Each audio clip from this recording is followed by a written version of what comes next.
Canada is taking part as we speak this morning in talks aimed at building on developments from that extraordinary White House summit aimed at ending Russia's war on Ukraine. We have some new images of Prime Minister Mark Carney from that conversation this morning, frame grabs from the virtual meeting that was co-chaired by UK Prime Minister Keir Starmer and French President Emmanuel Macron. You can make out the Prime Minister there in the lower part of the screen.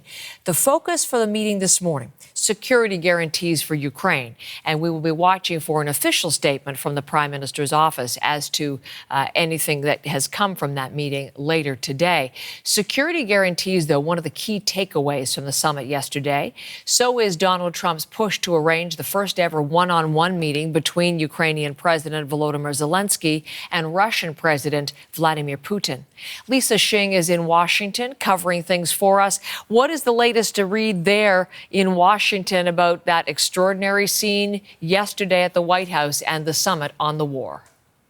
Good morning, Heather. And yeah, it really was an extraordinary scene that we saw yesterday. So many European leaders there really raced to the White House in order to have that summit with U.S. President Donald Trump. And so a few developments out of it that I found really interesting, because it seemed like the European leaders came out of it quite encouraged. It was outwardly friendly and a marked departure as well in the interaction between Zelenskyy, Ukrainian President Volodymyr Zelenskyy, and Trump, in that it was much more cordial than the last time in February. The security guarantee is a major piece, as well as what happens now. When does that next meeting happen? And so Trump had mentioned repeatedly that he was going to try and broker a trilateral meeting coming out of this one between Zelenskyy himself and Russian President Donald Trump.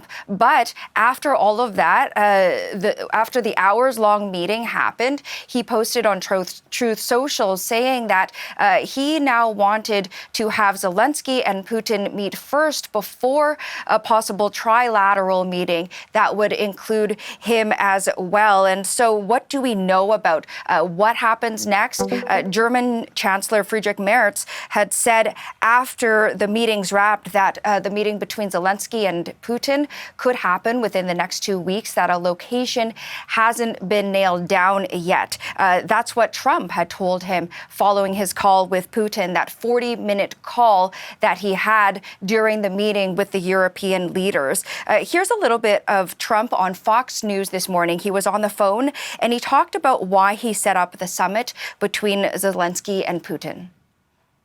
They haven't been exactly best friends. They haven't gotten along very well.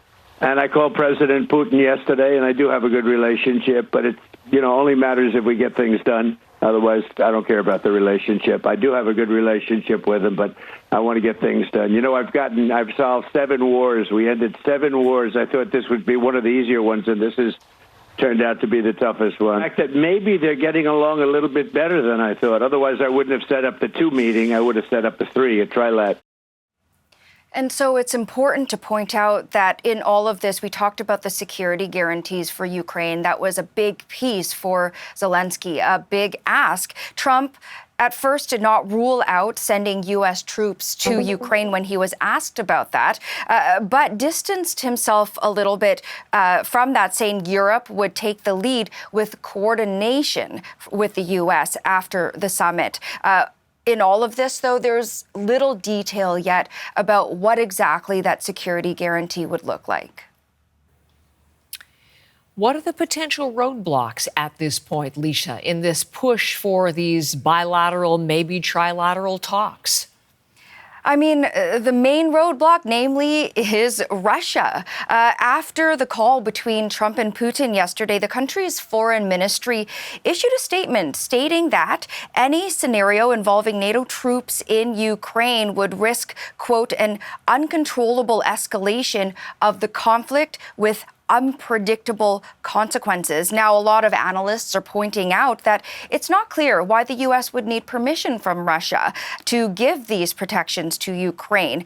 Not only that, notably, the Kremlin fell short of committing to further talks, merely suggesting it might be worth exploring the possibility of raising the level of representatives. So not exactly a confirmation of a bilateral meeting, a trilateral meeting. So here's Susan Rice, the former U.S. ambassador to the United Nations, about how Russia is playing into all of this. Putin is continuing to play a game of cat and mouse. And, we hear one thing coming out of Alaska and then a very different thing out of their foreign ministry today, for example, about security guarantees. The foreign ministry of Russia ruled out any involvement by Western military forces on the ground in Ukraine as part of a deal to stabilize and keep the peace and protect Ukraine's sovereignty.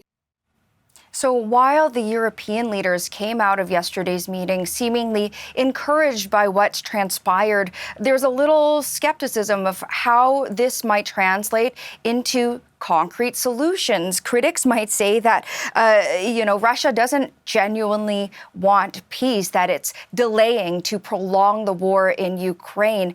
And speaking of which, that war continues on the ground. Russia launched its heaviest aerial assault on Ukraine since July, and that killed at least 8 people and injuring dozens. Heather.